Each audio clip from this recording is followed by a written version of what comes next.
চট্টগ্রাম থেকে আমরা দীর্ঘদিন ধরে আপনারা জানেন যে বিভিন্ন জনগোষ্ঠীর বসবাস পার্বত্য চট্টগ্রামে। পার্বত্য চট্টগ্রাম বাংলাদেশের 1/10 অঞ্চল নিয়ে গঠিত। ভৌগোলিকভাবে রাষ্ট্রের মানে হচ্ছে 10 ভাগের 1 ভাগ অঞ্চল নিয়ে হচ্ছে পার্বত্য চট্টগ্রাম গঠিত। কিন্তু দুর্ভাগ্যজনক বিষয় যেটি সেটি হচ্ছে এই 10 ভাগের 1 ভাগ এত বড় একটি অঞ্চল নিয়ে মাত্র 3 জেলাতে 3টি আসন, যেটি কিনা শুনতে অনেকটা অবাক লাগতে পারে যে প্রত্যেকটা জেলায় এক একটা জেলাতে 10টা করে 9টা করে 8টা করে উপজেলা, সেখানে আমাদের সংসদীয় আসন সংখ্যা মাত্র আজকে জুলাই গণঅভ্যুত্থানের পরে যখন আমরা নতুন একটি বাংলাদেশের স্বপ্ন যখন নতুন একটি বাংলাদেশের বিনির্মাণের স্বপ্ন দেখতেছি, তখন কিন্তু পার্বত্য চট্টগ্রামের মানুষের সাথে সবচাইতে বেশি বৈষম্য হচ্ছে। আমরা আজকে নির্বাচন কমিশনে এসেছিলাম আমাদের রাজনৈতিক যে আপনার অধিকার সেটি নিশ্চিত করার জন্য। সমগ্র বাংলাদেশের যে উন্নয়নের ধারা, সেই ধারা পার্বত্য চট্টগ্রামে অব্যাহত রাখার জন্য আমরা আজকে নির্বাচন কমিশনের সাথে আমরা শুনানিতে তাদেরকে আমরা জানিয়েছি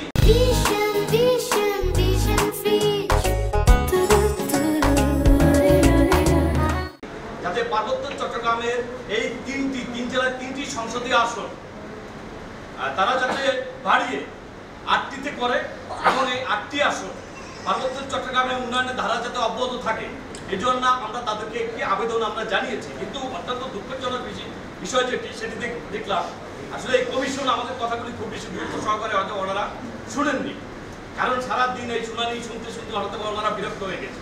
আমাদের 2-1 কথা ওনারা শুনেছেন, শুনে হয়তো তেমন একটা আমলেও নেয়। এটা হচ্ছে কি পার্বত্য চট্টগ্রাম মানুষের সাথে বৈষম্যের একটি চিত্র। পাহাড়ের নাম শুনলেই, পার্বত্য চট্টগ্রামের নাম শুনলেই আমাদের মধ্যে কেমন জানি একটা অনীহা কাজ করে। হ্যাঁ, যে এরা পার্বত্য চট্টগ্রামের মানুষেরা আছে, পাহাড়ের বন জঙ্গলে মানুষ বসবাস করে, এদের আবার কিসের রাষ্ট্রীয় অধিকার, কিসের রাজনৈতিক অধিকার। তো আজকে মিডিয়া ভাইদের মাধ্যমে সমগ্র বাংলাদেশের মানুষের কাছে আমরা জানাতে চাই একটি কথা, আমরা বাংলাদেশের নাগরিক, আমরা বাংলাদেশের জনগণ। পার্বত্য চট্টগ্রামে প্রায় 19 লক্ষ জনগণের আপনার বসবাস। এই 19 লক্ষ জনগণকে বাইরে রেখে দেশের যে সার্বিক উন্নয়ন সেটি সম্ভব নয়।